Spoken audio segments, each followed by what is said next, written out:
Nu, es patreiz dzīvoju Brisbanē, tas ir Austrālijas semitropos.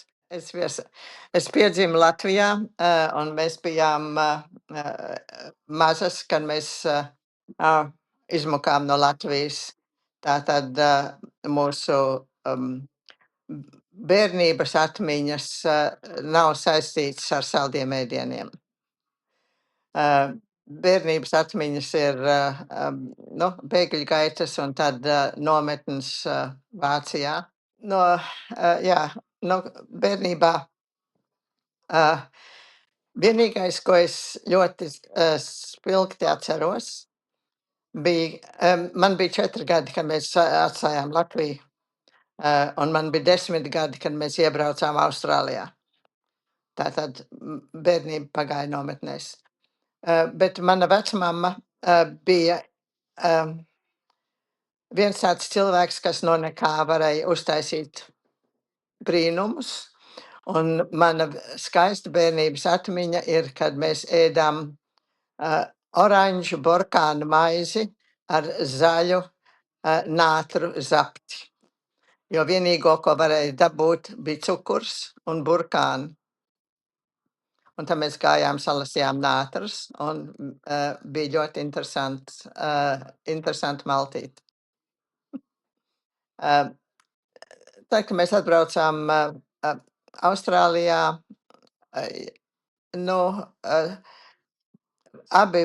tā kā mēs bijām 6 bērni ģimenē, tad abi vecāki bija darbā lielākoties, un līdz ar to arī man no mammas nav nekādas daudz atmiņas un iespējas saldo ēdienu receptes vai kaut ko tādu daudz iemantot. Protams, vārīja rabarbaru ķīseli, ko laikam visās mājās vāra, bubertus, debesmannā, bet tā visu kaut ko tādu, ko var viegli mājās uztaisīt, un bieži vien to debesmannā mums pašām bija jāklapē, un bieži vien tos rabarbaru ķīseli arī bija jātais. Pie Paskas receptes laikam, nē,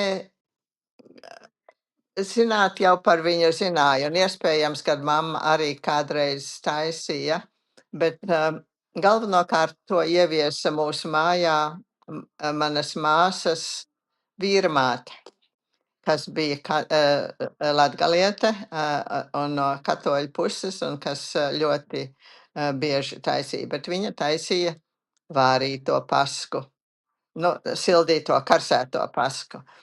Un un tad, kad mana mamma uzdāvināja uz manām laulībām tādu labu grāmatu, un tā jums droši vien ir pazīstama, jā, tāda pavāra grāmata, kas izdota Zviedrijā, tad es atradu, ka tur blakus receptei pie vārītās paskas ir arī nevārītā paska. Un tā ir daudz ātrāk un vieglāk taisām.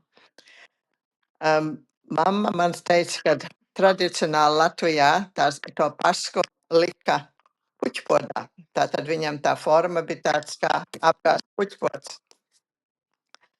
Bet es savu pasku nospiedu sietiņā, bļodā sietiņā. Un līdz ar to man iznāca tāda bļodiņas forma, kas, protams, ļoti viegli, un tā kā es iekšā nemaisīju riekstus, tad tie rieksti bija jāliek tam ezītim mugurā. Un tā man iznāca ezīts. 33. lapspusē ir lieldienu ezīts vai paska nevārītā formā. Otrā pusē, pretī lapspusē ir arī vārītā paska vai sildītā paska, ko taisa mana meita. Un mūsu daļa no lieldienu rituāla ir katreiz pastrīdīties, kuram tā paska ir garšīgāka. mūsu izēvielas mēs dalāmies, mums ir līdzīgas, jo mēs esam atraduši, kad mums biezpienu, ko mēs izvēlamies, vislabākais ir tāds krējums siers, ko sauc par Neufchâtel. Viņš kļūst ar katru gadu drusku dārgāks, un katru gadu es domāju, ka es varbūt nelietošu viņu, bet tas ir bijis visgaršīgākais. Tāds vieglāk dabūnams un lētāks ir Philadelphia cream cheese, bet tas man negaršo. Var arī vienkārši pirkt biezpienu, bet tie pie mums ir tik ļoti dažādi, un ne visi droši vien darētu, bet katru gadu vēl ar vienu jāeksperimentē. Bet tad, kad es lietoju Neufchâtel, tad es zinu, kad man iznāks ļoti labi. Pārējās izēvielas, par tām mēs runājām, un mēs runājām arī to, kad kaut gan receptē ezītī iemaisa tikai rozīnas. Es bieži vien lietoju ne tikai rozīnas, bet arī dažādus augļus, ieskaitot žāvēts aprikots, žāvēts dzērvens, un man patīk, es izvēlos tādus augļus, kam ir drusku skābums, kas atspēko cukuru un to saldo masu. Ezītim, protams, riekštus es iekšā nemaisu, jo rieksti ir tie, kas veido ezīšu spuras. Tāpat tās acis un degunu es parasti lieku žāvētas plūmes. Nu tāds ir ezīts. Tad, kad es samaisu biezpienu masu, es viņu ielieku pusapaļā sietiņā, kam iekšā ir marlas drēbe, un lieku vismaz uz dienu leduskapī ar zem svara, tā lai iztek, ja ir kaut kādas sūkals. Tad svētdienas rītā apgāžu uz skaista šķīva, salieku mandels es drusciņu apcepu, lai tad viņas ir skriukšķīgāks, garšīgāks un ar drusku brūnas.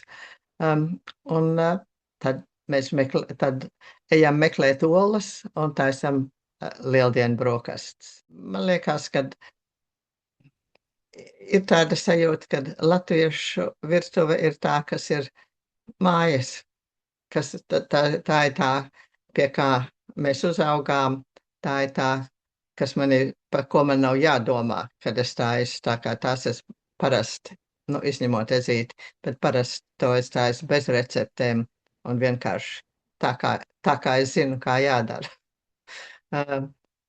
Vai man viņa ir svarīga? Jā, jo es domāju, ka es ļoti lepojos uz to, ka mana mazmeita ir iemācījusies pīrāgus taisīt labāk pa mani, un pīrāgu cepšanas sacensības notiek ļoti daudz ģimenēs, jo pīrāgi ir kļuvuši par tādu latviešu ēdienu simbolu. Citas, bet jā, būtībā tas ir, kāpēc man tas ir svarīgi. Es domāju, ka tā ir daļa no mūsu kultūras.